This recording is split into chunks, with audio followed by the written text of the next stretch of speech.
Buonasera, benvenuti al TG Sicilia. Vediamo i titoli del nostro giornale. La disoccupazione in Sicilia tocca punte anche del 40%, ma non si trovano muratori, camionisti e commessi. Mentre a Roma oltre 1 migliaio di siciliani sfilano alla manifestazione organizzata dalla CGIL per il lavoro, che secondo Landini tiene in piedi questo paese. E scontro sul video che riprende la giudice Apostolico a una manifestazione contro Salvini. Il documento sarebbe stato girato da un carabiniere senza alcuna finalità. I vertici dell'Arma hanno subito informato la magistratura catanese. Intanto la Press poco fa ha pubblicato un secondo video con la magistrata che urla ai poliziotti. Reati sui minori in aumento, soprattutto in ambiente familiare. Al nostro TG le parole di Don Fortunato Di Noto, che dice l'abuso sessuale sui più piccoli è omicidio psicologico. Palermo e i rifiuti. Nelle aree della differenziata fioccano le multe per chi sgarra, ma dove ancora tutto finisce nei cassonetti, la raccolta avviene a singhiozzo e i residenti esasperati danno i rifiuti alle fiamme. C'era una volta via Etnea, il salotto buono di Catania. I grandi centri commerciali ne stanno provocando il lento, inarrestabile declino. Ma l'isola pedonale da Piazza Sesicoro al Duomo resta il passeggio più attraente e affollato della città. In Serie B prosegue la marcia trionfale del Palermo. I rosanero sbancano Modena e salgono al secondo posto in classifica. E in Serie C il Catania va all'assalto del Latina, mentre il Messina va a caccia dei 3 punti contro il fanalino di coda Sorrento.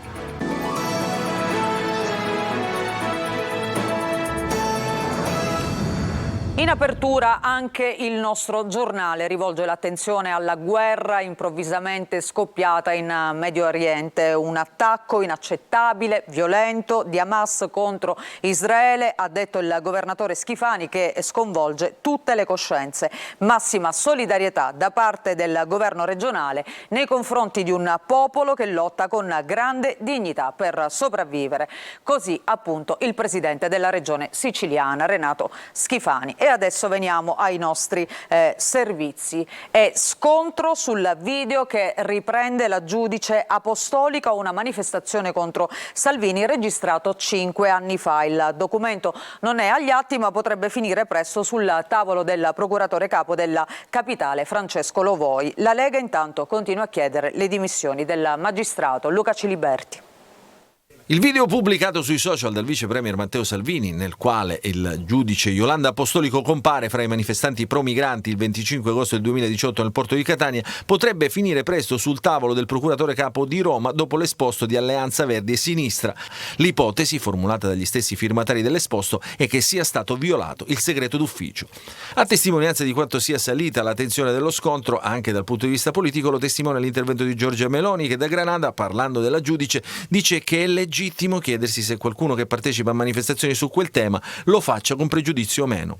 Il ministro della giustizia, Carlo Nordio, si dice stupito da chi parla di dossieraggio. Sul caso è intervenuto anche il presidente del Senato, Ignazio La Russa. Io personalmente non ho peso sulla lingua a dire che giudico inopportuna la presenza a quella manifestazione di quella magistrata, ma questo non deve poter voler dire c'è il governo contro la magistratura. La Lega invoca le dimissioni della magistrata per rispetto nei confronti di tutti gli italiani e delle istituzioni, ma Apostolico sembra intenzionata a rimanere al suo posto, non chiederà mai di essere trasferita, riferisce la collega d'ufficio Marisa Cagnino, né al Tribunale di Catania si prende in considerazione l'ipotesi di destinarla ad altro incarico.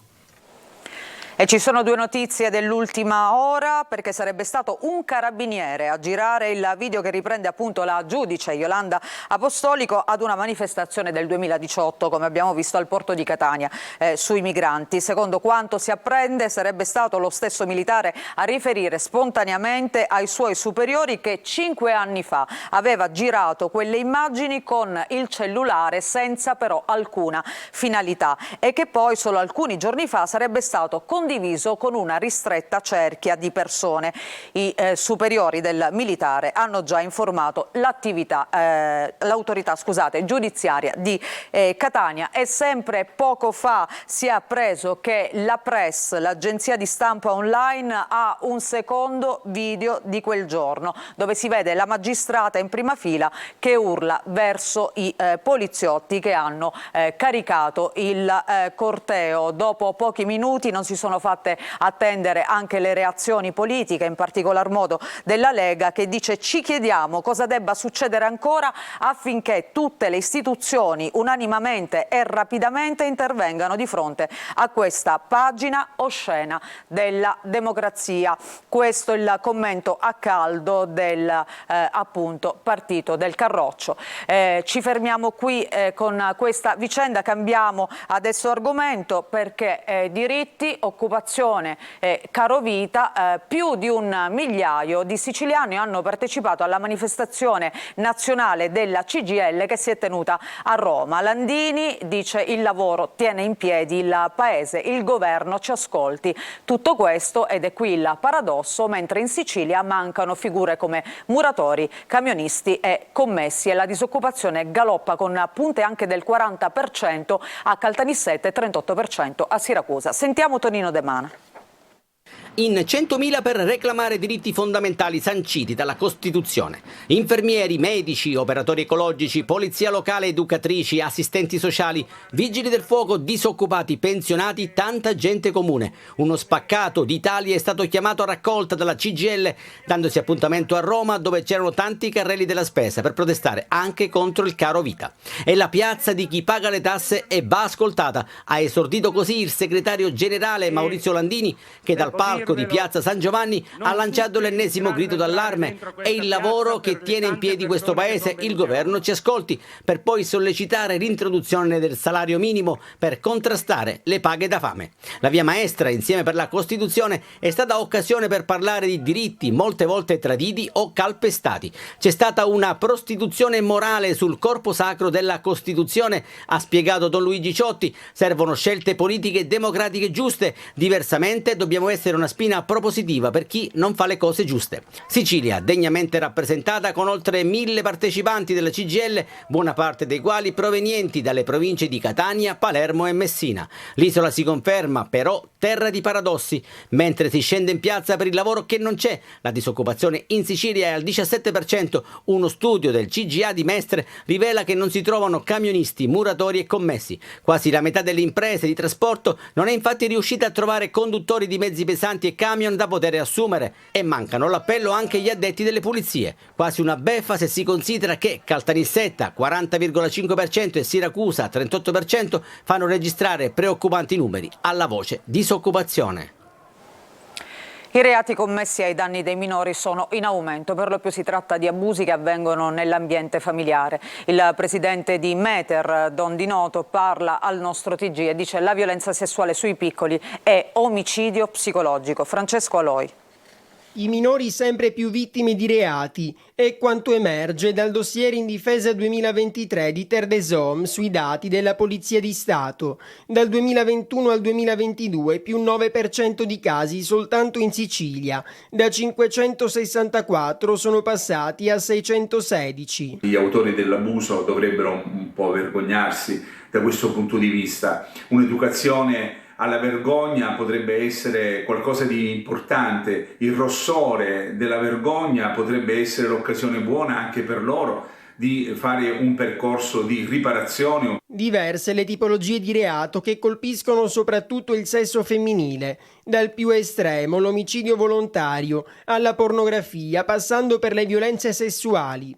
45 casi nel 2021, 56 nel 2022, il 24% in più.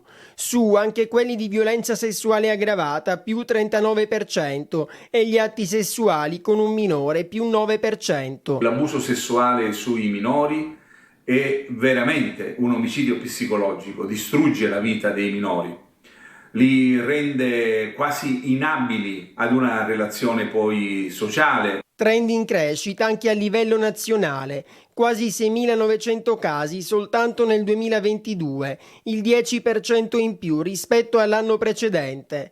Ognuno è una storia a sé, ma certamente tutti sono segni che resteranno nella memoria dei giovanissimi che li subiscono. Difficile riuscire a cancellare orrori del genere, abusi che nella maggior parte dei casi si consumano in ambiente familiare. Fondamentale la prevenzione, parlandone nelle scuole, ed importantissimo anche denunciare. Sono le due armi per ridurre sempre più questi orribili fenomeni.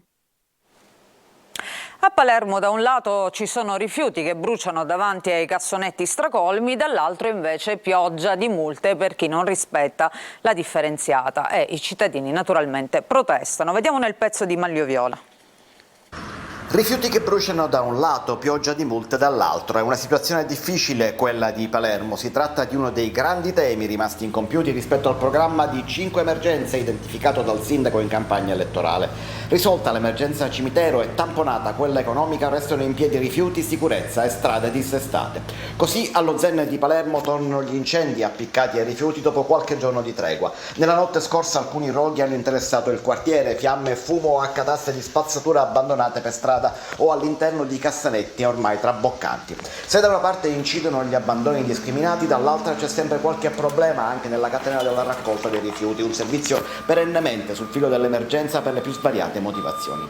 E intanto si registra una pioggia di multe nell'ambito dell'operazione congiunta condotta dalla Polizia Municipale e da quella provinciale. 8 le squadre impegnate sul territorio. I controlli sono stati condotti in 2 aree della città, una in centro storico, ovvero quella compresa fra via Napoli e piazza Venezia, l'altra in periferia all'interno del quadrante fra via Laudicina e via Galletti. Sono 24 in totale le sanzioni amministrative comminate per una cifra complessiva intorno ai 2.500 euro. 12 verbali da 160 euro ciascuno sono stati comminati per conferimenti fuori orario, mentre altrettante sanzioni da 50 euro ciascuna hanno visto protagoniste violazioni delle regole sulla raccolta differenziata. Infine multe per la migrazione di rifiuti, ovvero per il conferimento di rifiuti fuori dalla zona assegnata di residenza. E restiamo a Palermo perché i bambini potranno usufruire del servizio pubblico di refezione scolastica a partire dall'11 ottobre. Si è così sbloccato il problema legato all'affidamento del servizio a una nuova società, la Vivenda, che lo scorso luglio si è aggiudicata l'appalto per i prossimi 2 anni. I pasti, fanno sapere con una nota dall'assessorato comunale all'istruzione, saranno interamente preparati con alimenti biologici e a chilometro zero, e i menù terranno conto anche dei bisogni naturalmente di tutti. A Brucoli, in occasione del convegno nazionale di Fratelli d'Italia dedicato alle eccellenze del turismo, il ministro della Cultura Sangiuliano annuncia un nuovo polo museale a Catania. Sentiamo l'inviato Luca Ciliberti.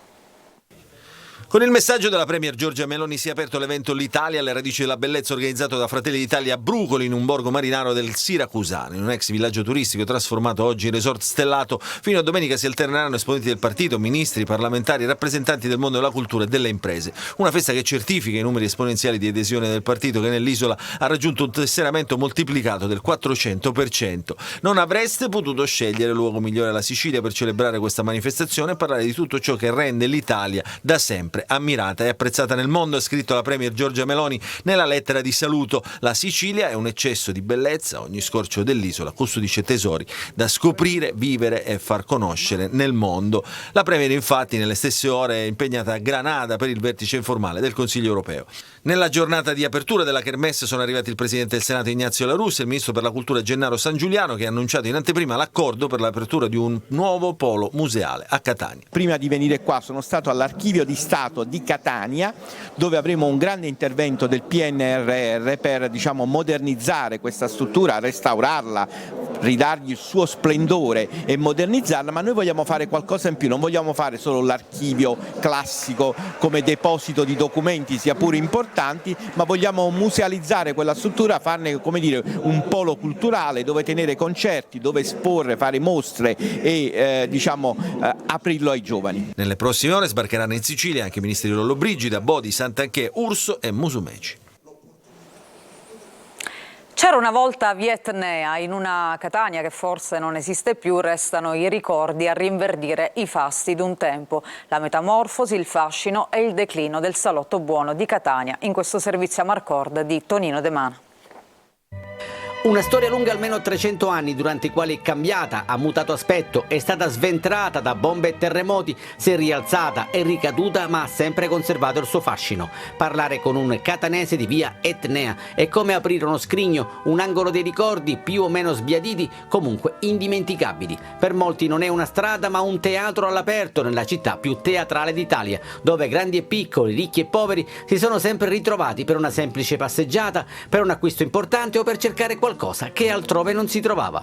Ricordo Pavia, ricordo Mimmo Consoli, ricordo Caffish che nel 2000 chiuse. Ovviamente ci fu il boom anche degli anni 80 del jeans, che fu l'apice di quei momenti che i ragazzi portarono come moda. Una Catania che forse non esiste più, ma che resta nel cuore, nella mente, attraverso i ricordi che vengono tramandati di generazione in generazione. Passeggiavo qua con mia mamma, mio papà, si passeggiava per dire, si comprava un gelato, si mangiava, c'era gente che vendevano i semi, quelli bristoliti. Poi arrivavamo a casa, ma si passeggiava tranquilli. Oggi lei tranquillo non può passeggiare. C'era l'autobus che chiamava che gonna, che stiamo dicendo che file, arrivava e veniva a lavorare. Poi era il mondo, causato che c'era una volta in questa piazza, tutte baracche, che venivano la pasta, il pane, tutte queste cose qua. All'angolo c'erano i muti che venivano i caramelle. E c'è chi ha trovato anche l'amore. Trovai una ragazza che mi toglieva l'inglese, se la signora mi scorso dice, guarda, per lei ho provato una simpatia particolare, se desideri fidanzarmi con lei, ho 14 anni, 15 anni. Io non mi vengo per farmi fidanzata, io qua vengo per passeggiare. E invece poi col tempo ho saputo dove abitare e dove andavo mia moglie.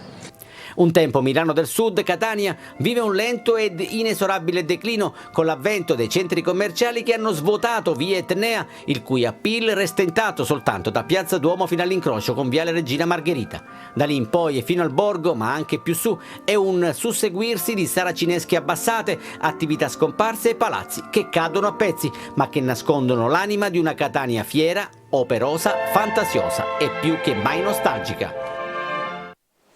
E noi ci fermiamo per una breve pausa, torniamo tra poco con la nostra pagina sportiva.